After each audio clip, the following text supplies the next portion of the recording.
अरे गार्ड साहब, डॉक्टर साहब नहीं है क्या? क्या बात है? अरे देखिए ना, कल हवाई जहाज से आए थे, अभी तक कान का दर्द ठीक नहीं हो रहा। बाबू तुमको क्या हुआ है? हम भी हवाई जहाज से आए थे, मेरा भी कान नहीं है। ओहो, दो लोग। रुको, हम बुलाते हैं कुछ गांव वाले से, उनको मदद लेते हैं। भैया इधर आइए। कोई डॉक्टर साहब हैं तो बुला दीजिए। हाँ, बुला दीजिए। नमस्ते नमस्ते, क्या हो गया, क्या बात है? हवाई जहाज से आया था, कान में दर्द है सर। ये 2 पेशेंट हैं।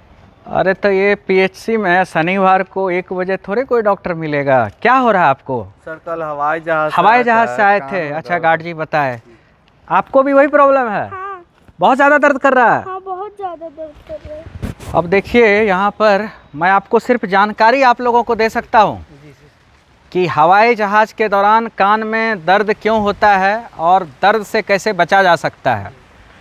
तो ये जो हवाई यात्रा है, इसमें कान में दर्द होता क्यों है, इसको समझने के लिए देखिए, ये कान की बनावट को जानना बहुत ज़रूरी है। ये हमारा कान का बाहरी भाग है, ये अंदर वाला भाग है, और बाहर का प्रेशर और अंदर का प्रेशर मेंटेन करता है ये स्टेशन ट्यूब, ई ट्यूब या ईयर कैनाल बोलते हैं। और ये प्रायः अगर आप नॉर्मली समतल पे चलते हैं तो ये प्रेशर मेंटेन रहता है, और ऊपर से और नीचे से या नीचे से ऊपर भी अगर धीरे धीरे जाते हैं तब पर भी प्रेशर मेंटेन होता है। लेकिन अगर आप पहाड़ से अचानक नीचे आ गए, या हवाई जहाज़ टेक ऑफ अचानक करती है ऊपर, या लैंडिंग के टाइम में ऊपर से नीचे तुरंत आती है, तो ये प्रेशर डिफरेंस जो है बाहर का और कान के अंदर का हो नहीं पाता है। और उस वजह से जो ये टिम्पैनिक मेम्ब्रेन है, जो कान का पर्दा बोलते हैं, प्रेशर डिफरेंस के वजह से ये या तो बाहर के तरफ या अंदर के तरफ खिंच जाती है। ये कब खिंचती है? देखिए, ये टेक ऑफ है, हवाई जहाज़ ज़मीन से ऊपर के तरफ गया।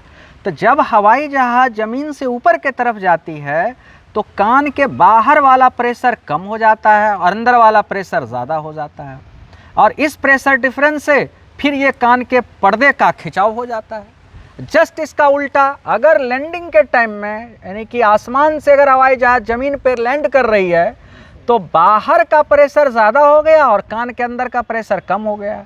और ये प्रेशर डिफरेंस, ये हमारा जो कान की जो कैनाल है, ईयर कैनाल, ये मेंटेन नहीं कर पाता है। तो फिर वो पर्दा के खिंचाव के वजह से दर्द होता है, भारीपन होता है, चक्कर आता है, और कभी कभी कान से खून भी आता है और दबी दबी सी आवाज़ सुनाई देता है।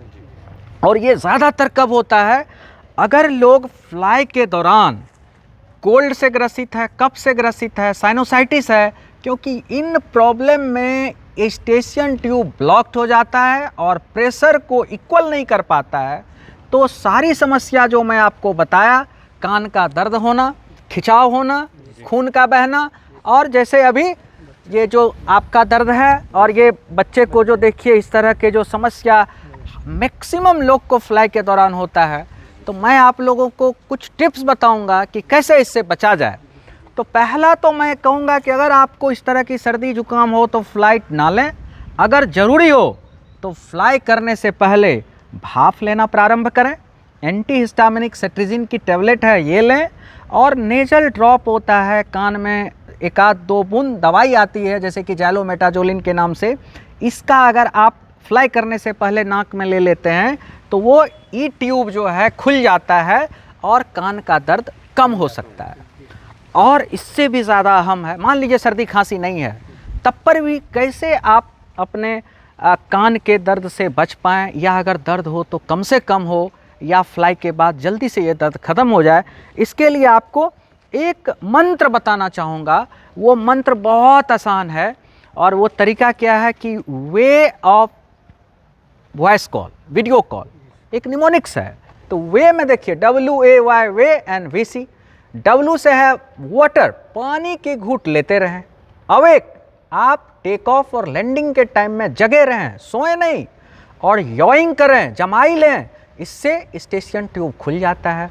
और वाल्सल्वा एक मैनूवर है, कहने का मतलब इसका हिंदी में मतलब होता है सांस बंद करने की क्रिया, यानी कि नाक को और मुंह को, सब लोग बंद कीजिए नाक और मुंह, और हवा बाहर की तरफ निकालिए।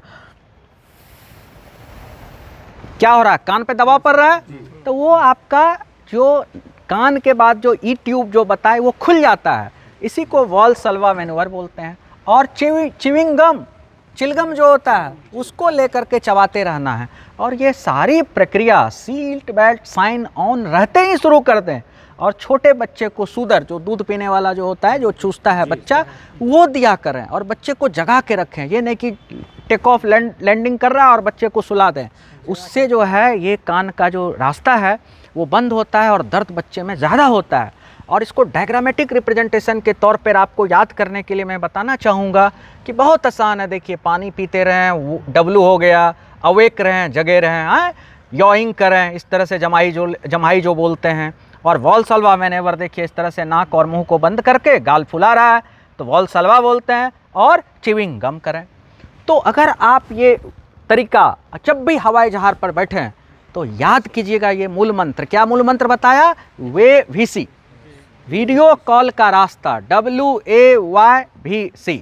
W से वाटर, A से अवेक, Y से यॉइंग, V से वॉल्सल्वा एंड C से चिविंग गम। इतना काम करना है। तो बच्चे इधर सुनो, अब आपका 2 दिन से दर्द नहीं जा रहा है हवाई जहाज से आने के बाद भी, तो समस्या गंभीर हो सकता है। आपका कितना दिन से दर्द है? 2 दिन से। आपको भी 2 दिन से है। तो देखिए, ये छोटा अस्पताल है, ये PHC है। यहाँ पे सैटरडे को 1 बजे के बाद डॉक्टर चले जाते हैं। कोई बात नहीं, मैं आपको जानकारी दिया, लेकिन आपको एम्स के इमरजेंसी में ले चलता हूँ और वहाँ पर ENT के डॉक्टर आपके कान के पर्दा को, क्योंकि देखिए ये मशीन की ज़रूरत है, ये मशीन आपके कान में डाल के देखेगा दोनों लोगों को। बाहर से तो कुछ नहीं दिख रहा है, तो हम मशीन से दिखा करके और जो ENT स्पेशलिस्ट कहेगा वैसा हम लोग फॉलो करेंगे। लेकिन आप लोगों से गुजारिश है कि ये जो आपको छोटा छोटा टिप्स बताया, जब भी हवाई यात्रा करें तो आप इसका पालन कीजिएगा और अपने समाज में अपने फैमिली मेम्बर्स को और ख़ुद इसका पालन कीजिएगा। तो निश्चित रूप से हवाई यात्रा करने के वक्त आपका या तो दर्द होगा ही नहीं, अगर होगा भी तो कम होगा, और लैंडिंग के बाद आप बैग उग लेंगे तब तक में आप बिल्कुल ठीक महसूस करेंगे, ऐसी समस्या नहीं आएगा। तो आपको इस जानकारी से हम उम्मीद करते हैं कि फ़ायदा होगा और आप दूसरे को बताएंगे। राइट? Thank you.